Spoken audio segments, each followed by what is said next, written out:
Pada saat ini kita akan belajar tentang diskusi refleksi kasus. Silakan materi bisa disimak. Ya, ini reasonnya, backgroundnya, kenapa kok kita perlu belajar tentang diskusi refleksi kasus. Ya, yang pertama memang terkait asuhan perawatan profesional, yang mana semakin ke belakang profesionalitasan harus semakin tinggi ya, terkait tuntutan masyarakat juga. Dan yang terakhir terkait tentang patient center care, atau di sini asuhan fokus pada klien. Di sini asuhannya banyak ya, bisa asuhan perawatan, asuhan medis dan sebagainya dari profesi-profesi yang lain.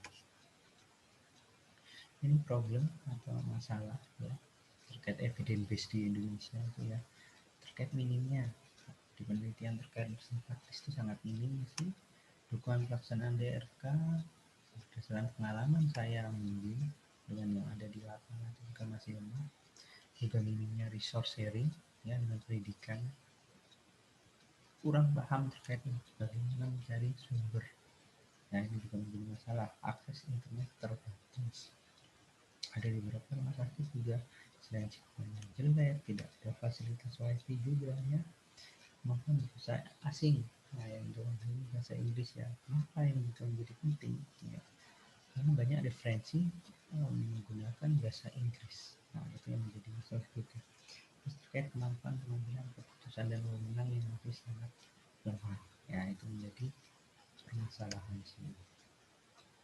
Kalau kita melihat definisinya ya, jadi di sini diskusi refleksi kasus adalah pembelajaran yang merefleksikan pengalaman perawat atau penelitian dalam suatu diskusi kelompok.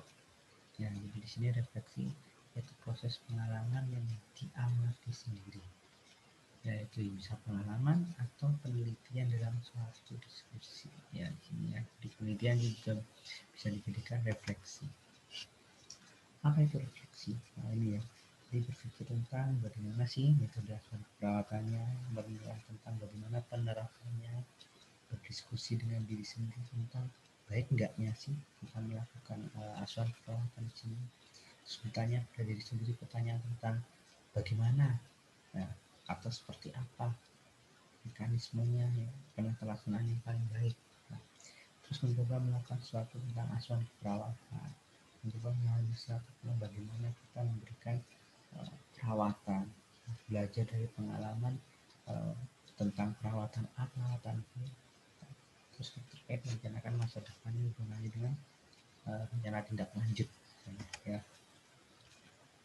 Kenapa evidence based practice itu penting? Ya, karena di sini refleksi dianggap dapat membantu menjembatani kesenjangan antara praktik dan teori. Ya mungkin teman-teman sudah paham ya, antara praktik dan teori itu biasanya itu berbeda ya, bahkan ada yang mengatakan teori tidak seindah kenyataan, dibalik ya, kenyataan tidak seindah teori gitu ya. Di sini mengurangi praktik juga berdasarkan adat dan pengalaman ya, mengembangkan dan memahami praktik tindakan keputusan yang dibuat dan perawatan berpusat pada klien patient centered care. Untuk manfaatnya di sini meningkatkan proses berpikir kritis, mengembangkan profesionalisme, meningkatkan aktualisasi diri, memberikan motivasi belajar dan suatu wahana untuk menyelesaikan masalah. Nah, di sini pentingnya DRK juga supaya teman-teman perawat tidak jenuh atau tidak boring dengan aktivitas sehari-hari. Jadi bisa belajar lagi dengan mekanisme DRK.